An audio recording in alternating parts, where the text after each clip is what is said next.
So, Shell, today we have a special guest. I'm sure everybody's seen him on YouTube. He's the king of food experiments, makes some of the most creative and best-looking meat videos out there. He's got three YouTube channels. He's built a massive following. I'm like 10 million total subscribers across all these platforms. I know it's crazy. He's got a new podcast, got a cookbook out.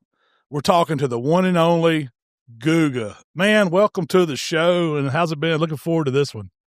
Thank you, brother. You know, it's, I've been looking forward to it as well. I'm a huge fan of yours. I started YouTube actually watching you. You know, everybody knows how to barbecue right, and you've inspired me with a lot of my crazy experiments. So, yeah, 100%. This is awesome. Yeah. Awesome. Well, man, I know you're a busy man. You told us we talked briefly when you come into the room there that you just got off a plane coming from Portugal. Yes, I'm sorry. My face is still a little bit sleepy. Hey, it's all good, Travel man. stuff, yeah. But how's everything going today, man? Everything good in your world? Everything is fantastic. No complaints at all. A lot of work, like always. But, I say I know all the young creators and people that want to be creator. If you don't love this, you're not going to stick around for too long, and I am addicted to it. I love what I do. I love experimenting. I love good food. And that's why I do it. It's just I'm very happy. So I'm great. Yeah. Yeah, Well, I always good. say that it's easy to get started. It's hard to do it for over and over for years and years and years. So It takes dedication. yeah, it takes dedication, It really does. commitment. So you grew up. It's very easy to do 1 and 2. So just a little background, Guga. So you grew up in Brazil, later moved to Miami. That's right, correct? Yeah, so I grew up in Brazil. I'm very, very young, though. I came to the United States when I was like just a child, and but I went back and forth from time to time, but never permanently. So I was, I've always stayed more here in the U.S. So, but yeah. So how did that background kind of shape your love of cooking? How'd you get into that? So I was born in Uberaba, Minas Gerais, which is like a city known for beef in Brazil. It is something that it's like, it's pretty much where they sell all the expensive cows for like their, to make the breed better, basically. So they sell these like $1 million cows. So Wow. the town that I was born in, it's all about beef. And we have a saying in that town that if you don't have a steak on your plate, you're not really eating food. You're just eating like fast food. But man, I could live there. Yeah. I so agree with that philosophy.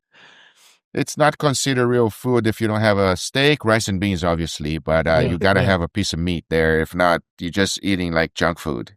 Yeah, that's a good rule to live by I could right do there. Steak for every meal. Shoot, I could get down with it.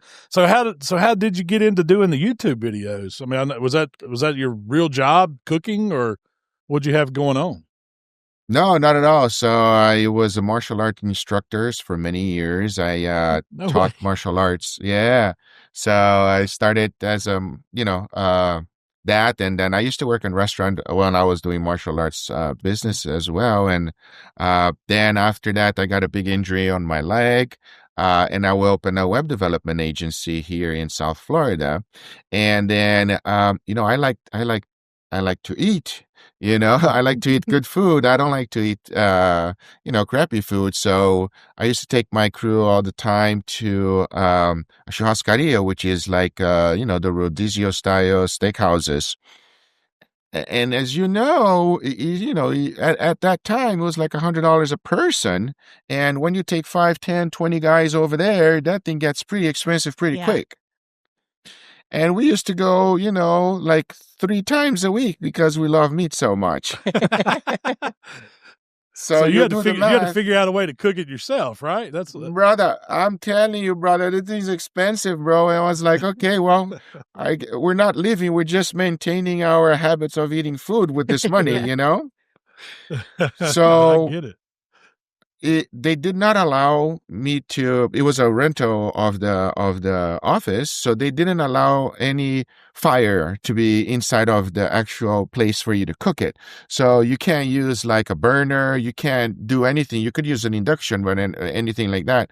And so I was like, man, this is getting too ridiculous here. So what is any other way that I can cook some steaks for my people and we can enjoy lunch? Because we like to have lunch all the time as we talk about the website business and all that. So come up with sous vide. Sous vide started popping up at that time. And I said, you know what? I'm going to buy a sous vide bath and put it here and start cooking some steaks. And I did that. And my very, very first thing that I did, I just asked my cousin, say, grab my phone here and just record me with expecting absolutely nothing. And we cooked it. We cooked the steaks directly from frozen, as a matter of fact, and we threw it in the sous vide bath. And then there was obviously, when you cook sous vide steaks, you got to sear it. We took it outside to the parking lot. I grabbed a little Searsall torch, put it in there, seared the steaks. Steaks came out delicious. Put it online, and my first video with no subscribers got 20,000 views. Yeah, and that's a big deal back then. You know, nowadays we have shorts, which is impossible. At that time, that wasn't heard of, and everyone kept asking for, oh, when is the second one coming out? And I'm like, wait, what? I didn't even know. And so they kept asking me, oh, try it, because sous vide was pretty new at the time. And so they was like, oh, can you try like pork loin? Can you try this? Can you try that? Can you try the other? And we kept trying and keep feeding the beast of the people asking us what to do. And there you go. Now you know my whole history. Well, I guess you were pretty shocked that first video blows up, you know. And what do you think was your first viral moment? So that was pretty shocking, right? Because I couldn't believe I was getting so many comments, you know, and things like that. So that was pretty good. But my viral moment was later on when I had my second channel. Isn't it funny that I call it second channel now, because it's GugaFoods, which is my main channel now. Yeah. But at the time, I did start it primarily with sous vide, and I didn't even focus on GugaFoods at all. But then I got addicted. I have an addicted to personality, right? So once I like something, I jump right in. So I used to be home after work and wanted to make more videos. I was like, okay, well, I love cooking on the grill. Let me start cooking on the grill too. See the differences. People enjoyed it. And that's when GugaFood really takes off, you know, because sous vide is a very small niche. Mm-hmm. And it's not for everyone, and not everyone has a sous vide machine, but everyone loves, you know, grills and cooking on the grill. So that really took off. That's why, even though sous vide was my first channel, GugaFoods is now my main channel. And funny enough, I have a third channel called Guga. That channel has already surpassed sous vide everything, which was my main channel, and it is now surpassing GugaFoods as well. Wow. Yeah. So all these ideas. Yeah. So where do you get your inspiration? These ideas from? I know how tough it can be. Yeah, exactly. And you've got 3. That is probably one of the hardest things I do. Coming up with new concepts, new ideas to keep everyone entertained. Because I say, like, you know, I mainly like to cook, right? So I cook on my channel, just like you do as well, Malcom. And the trend of YouTube nowadays, especially the people that used to cook, is actually not even cooking anymore. So they're like, oh, I try 20 different things, you know what I mean? Or I'm reviewing other people's cooking and stuff like that.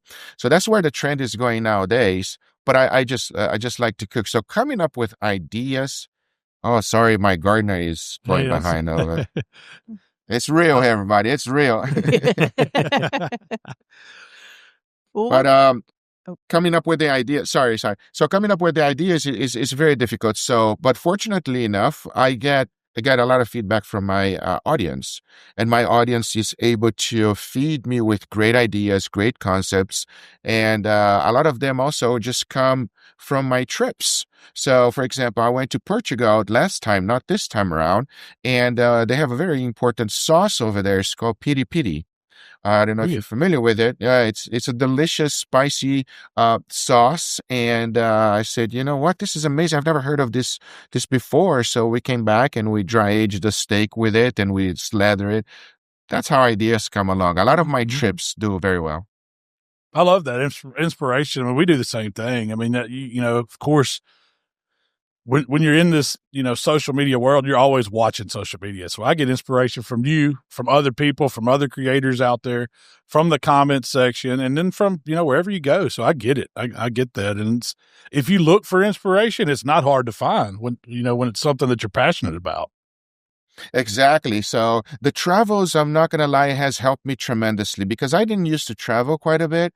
But now that I travel all over the US, all over different restaurants, that's what my my third channel is. Funny that I call it third channel. It's just in sequence, but it's surpassing everything. And I'm pretty sure next year that will be my main channel, by the way. Yeah. So that channel is all about traveling, visiting restaurants, and being able to give back.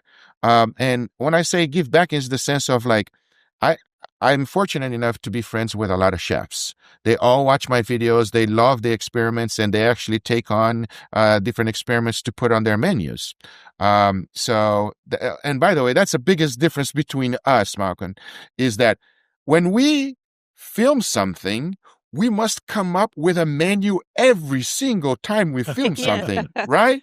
Yeah. When they are in the restaurants, they do like maybe they'll refresh the menu every 3 months or something like that. But man, we got to cook something new every single time. So it's hard. And then, so they watch the videos and we become really good friends. And I said, you know what? For this channel, I want to do more restaurants and go out, travel, show other things besides my bubble, if that makes any sense. Mm-hmm. And people are loving it, and it's doing extremely well. So what's it like to juggle those three channels? I know how tough it is, and we've kind of got a couple going ourselves. But when you're incorporating one of them is really centric around travel and having to go somewhere, your schedule has to be really crazy because you're still wanting to create food content, you're still wanting to do the sous vide content. So juggling those three, talk a little bit about that. It is not for everyone. I will say that. Just to give an idea, most creators record maybe 1 to 2 long form YouTube videos per week. And then they might do 1 short content or maybe 2 short content. So like 4 videos or something like that. Or you can go to even more extreme, like my good friend Nick DiGiovanni. He's recording a bunch of videos at the same time, but he only posts 1 every 2 weeks or 1 every 3 weeks, right? I record 10 YouTube long format videos per week, plus 5 to 7 short forms per week. Yeah. So we're looking at anywhere between 15 to 17 videos per week. I don't know anyone that does that. I don't either. I don't know anyone that does that. I mean, just from the production side, I know what that takes. I mean, it's not just you and a camera. I'm sure you've got a team behind you because, I mean, you have to. Oh, no, I cannot, you know, I got to give credit where credit is due. I cannot do this by myself. It's not possible. I'm one guy, right? So I have an amazing crew. I have, culinary directors with me. They help me, look, credit out to them. I cannot do it without them. You know what I mean? And they keep us going, and we have a very tight schedule. And we in the beginning of the week, we say, okay, we're going to film these 17 videos this week. And no matter what, those videos get done. And it's thanks to my crew. Now, just because we film all those videos does not mean that they're all going to be posted. So we only post 1 video per week per channel. Now, you're probably thinking, if I've been doing this for 10 years so our back catalog must be really, really large. Yes, it's really, really large because we only post the best possible videos we have. So that's how it works. Yeah. It was so I'm sure there's instances you create content, it just doesn't make the cut. Like you put all this work and effort into it, but you have to scrap it, and that's just part of it. It happens, especially on the new channel, on the Guga channel. So a lot of people go like, "Oh, you're." It's funny to me on YouTube, right? Especially the comments, because when you really enjoy something, and I go to a restaurant that I really, really like, and I have a facial expression that I show if I like it and if I hate it. So, and I'm always very honest. And sometimes when I really like the restaurant, I say it like it is, and people think that we're being paid by the restaurant to promote the restaurant. Mm-hmm. Let me be clear. I've never charged a restaurant $1 for anything. So it's just because we really like it. And sometimes I go to steakhouses that I really, really hate. And I also say it like it is. So, we always try to be as authentic as possible, especially with our experiments as well. Not all of our experiments go well. And for some odd reason, the audience enjoys more when they don't work. Yeah. Yeah. Well, I get that too with recipes, but I think that's because it brings a realism to it. Like, you don't think they're just trying to put you in pain? I mean, they want to see somebody. I think it makes you, it humanizes you. Like everything's not perfect. I know from behind the scenes on ours, if you saw our stuff, you'd probably think, man, he can't cook nothing because it just, everything doesn't work. Everything does not work every time perfect. And it's easy when you can edit and make stuff look good, but to show that, hey, this was a failure and it's okay to have failures because we're going to have them, but we're learning from those as well, That's so true because not everything is perfect. Yes. I got to know, what's the craziest experiment that you've done that you were surprised about how well it turned out? Like one that really in a good way? Yeah, in a good way. Oh, okay, because I can give you a lot in a bad way.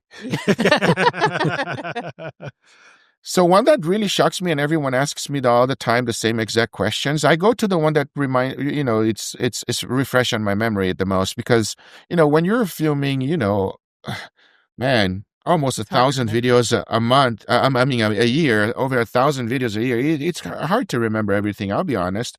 And the funny thing is that we always say like it is, because if it's good, it's good. If it's bad, it's bad, and to keep that authenticity. But one that's really surprised me was mac and cheese powder, the Kraft mac and cheese, the one that comes inside of the box. Yeah. I used that to just season a steak.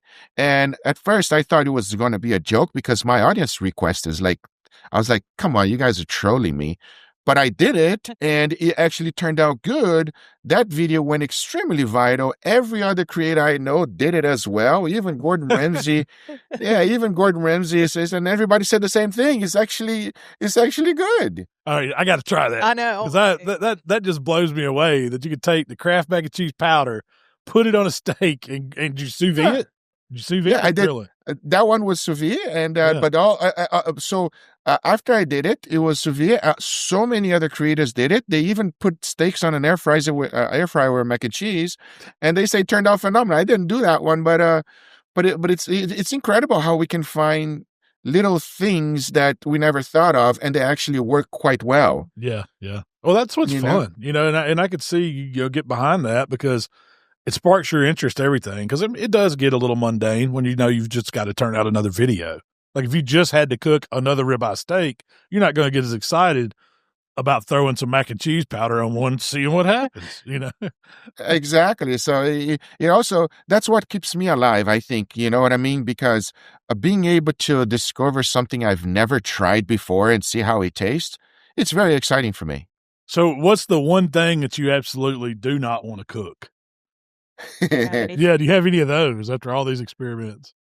Okay, so it's always the ones that are the freshest one on your mind, right? Because there's so many that went bad. Like I dry aged a chicken for a month and a half, and it became rotten.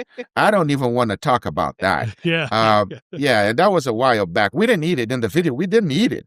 Like we can't eat it. You don't understand. I also sous vide a brisket for like over a month, and that I had to throw everything away in my studio, the cutting board, the knives. I had to had a cleaning crew come in in the studio to clean for a month the garage, because we did the experiment in the garage. Those are things you never hear of, but it was like terrible. But the one that stick out the most is probably the last one that I did, which was I dry aged steaks in durian. So, are you familiar with durian? It's the fruit, the corpse fruit. Is that what it is? It's disgusting, Malcom. It's disgusting, bro. So, it's already bad as you open it up, and then if you let it combine with the meat, dry aging in your dry ager for a month and something days, and then it becomes rotten because, as you know, fruit goes bad really quickly. Ferments real quick. Yeah, so it was like rotten, fermented, bad smell all at the same time, and we tried it. Man, that was the worst thing of my life. All right, I'm going to make note of that. Don't do that. Don't do that. Aged durian with durian fruit. Yeah, man. So with all of the videos and everything you do, I know how it is at home. Do you do a lot of actually cooking at home when the camera's off, or do you go out? So my wife don't cook at all. Yeah. So it's all me, and my kids love to cook. So I am fortunate enough. So I have 3 kids. I have one is 14, 15, and the other one is 20. And they love to cook. So they cook for me a lot of the times now because they're older and they're learning to cook. But I'm the one that cook. Yeah. Yeah, I cook. I cook all the time. What's your favorite thing to cook at home? Like your go-to recipe? Picanha. Yeah, so we cook.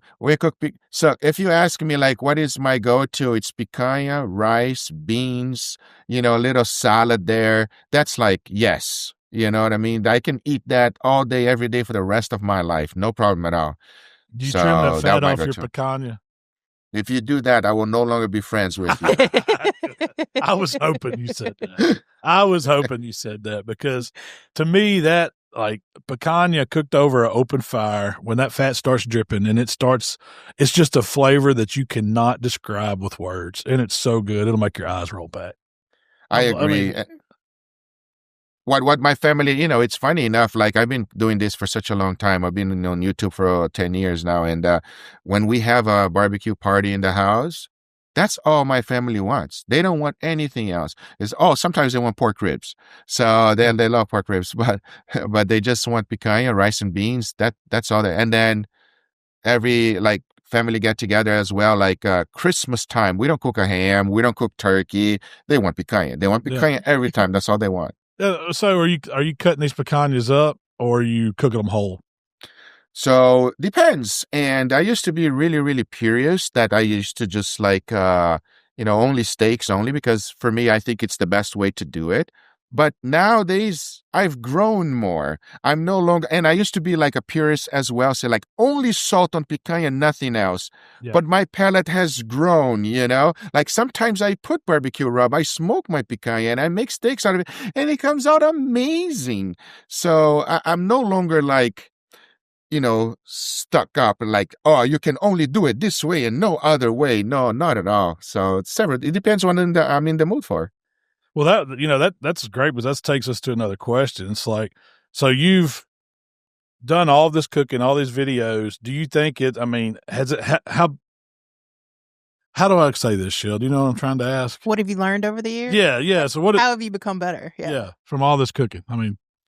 Oh, that's a great question, because of all of the experiments and the things that I do the most also in every video is that I create side dishes. So I'll give you an insight that most people don't know. The food experiments will always be the food experiment or something that we're trying to learn. But the side dishes is literally what I want to eat. Like I want to eat that.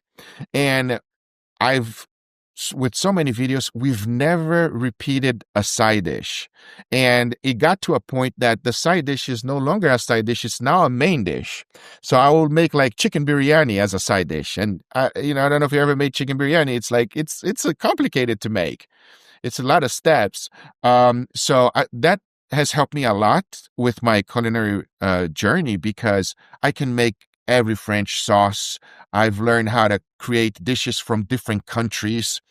For example, like Turkish. I love Turkish food. And after I visit Turkish food, when I went to eat Turkish eggs, I don't know if you guys ever had it, and I've learned how to make them. It is incredible. So, yeah, I've learned a lot. Hey, tell us about Turkish eggs. I got to hear it. So explain God. Turkish eggs to us. So Turkish egg is basically, think about like a garlic yogurt sauce that goes on the bottom, and then you have poached eggs drizzled with this chili oil that they make specifically for them, and then they serve it to you on a toast. And it doesn't sound as good as it looks. If you look at it, you go like, I want that. So it's very simple. It's yogurt, and it has several different ways to do it. Poached egg and chili oil sauce, basically. I'd definitely try it. Well, we love chili oil sauce. Yeah. Oh my God, bro! Our latest thing has been the crunchy garlic oil. Have you seen those that they're selling? Everybody's putting them in the ramen and stuff like that. I've got to put that stuff on everything. It brings so much flavor to dishes that you wouldn't even think. It's not even an Asian dish. It just goes with it. Eggs is one thing it goes great with. It brings another element to an egg. It goes good with everything. So I've been addicted to chili oil. If you go to my main channel lately, I've been doing a lot of experiments with chili oil. And it's one of those magical things that makes everything better. Agreed. and I think it does, like, as we age, or this is happening for me, and I don't know if it's happening for you, but my flavor profiles are changing. So stuff that, that I had an aversion to or never would have tried when I was younger, I'm craving. I guess I've just got this desire to learn more flavors and to learn how to cook with other stuff. Do you get that too with your journey? 110%. So when I was young, I didn't like certain things. And then as I got older, I'm excited to try something new, even if I don't like it. You know what I mean? And I have my nephew, which is really picky. He don't like to try anything new. And also one of my sons, I really, really pick, and the other one is not. And I just go like, when they get a little older, they'll understand to try something new. But you discover things that you'll be surprised to you that you will enjoy. When I meet with different chefs, they use certain ingredients that you would never think of actually working with. I'll go back to Turkish again. So Turkish, they have, I forgot what it's called right now. There's a sap that comes out of a tree that it's white. It's like, and they use that to put it on their food. And it's a very unique flavor that I just learned like 2 weeks ago. Mm-hmm. And then making other ingredients exceptional, just such as, let's say, sumac oil. Have you ever used sumac oil? Never have. I've For seen poison ivy. Poison sumac. Yeah, we got a ton of that. Sumac oil, like something I've never even thought of. I've had that on a previous restaurant visit that I made. I was like, oh my God, I got to try it. And it was amazing. So being able to expand your palate and try other things is fantastic. So you have a book out called Breaking the Barbecue Rules. I got to ask, how hard was it to write a cookbook? I'm not going to lie. It was very, very difficult. It was probably one of the biggest challenge for me because I have so many things I wanted to put it on the book. So narrowing them down was difficult because they only allowed me to put 100 recipes. So I was like, 100? So I literally had to crush them out, because I had over 1,000, especially from all the side dishes and things like that. But I will say this. I love making videos. I'm not a book writer. I don't know if I'll ever come up with another book because it took a lot of time away from me from making what I love, which is the videos. Mm. If I go on vacation with my wife knows me and she goes and we go we're not recording any video. And I'm the one that says it. I said, this is for me and you. We're not recording any video. She knows I have the itch. And she goes, and she says, just grab the camera. We're just going to have dinner and then you record it if you want. I was like, that's why I love you so much, So, I love making videos. So I don't know if I ever write a book again. How about you, Micah? Yeah. Well, so that's been our hang up too. The commitment that you have to take time away from everything else to sit down and do the book. it just doesn't fit into our schedule. I mean, we've started it many a times, but the business gets in the way. Making YouTube videos, making shorts, doing podcasts, just running a business, and it's such a time commitment that we just haven't. I've always said I'll do a book when I retire, when I have time. Maybe that will be the finale. If you've ever seen me working on a book, that means it's getting close. Oh, no. We don't want, hey, do me a favor. Don't write a book. Yeah. See, and it's not on the horizon anywhere that I see in the near future. That's for sure. Because I'm like you, I think of stuff in video form when I think of what we share and everything we do in life. And, and Rochelle probably thinks I'm crazy, but I'll get my phone out at tables too. And you've had to tell me before, put your phone up. You don't have to take a picture of everything you eat, but I do. And I think it's just it's an addiction, making videos. It is 100%. And that gratification and immediate feedback, it does feed you, you post something, you think it's going to be good. The audience loves it. And they go like, oh, and it feeds you. So, yeah. Well, Guga, thank you so much for being on. I'm going to let you go. I know you're ready to take a nap or. No, what are you talking about?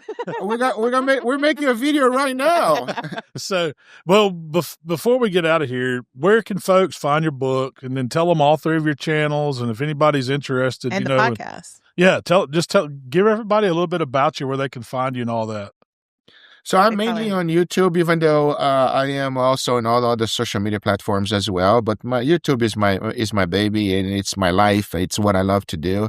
I have 3 channels. One is GugaFoods, which is now the main channel. Then we have a channel that is called just Guga, and that one is the second channel, which will become the main channel next year. And then we have Sous Vide Everything also, which is dedicated for sous vide.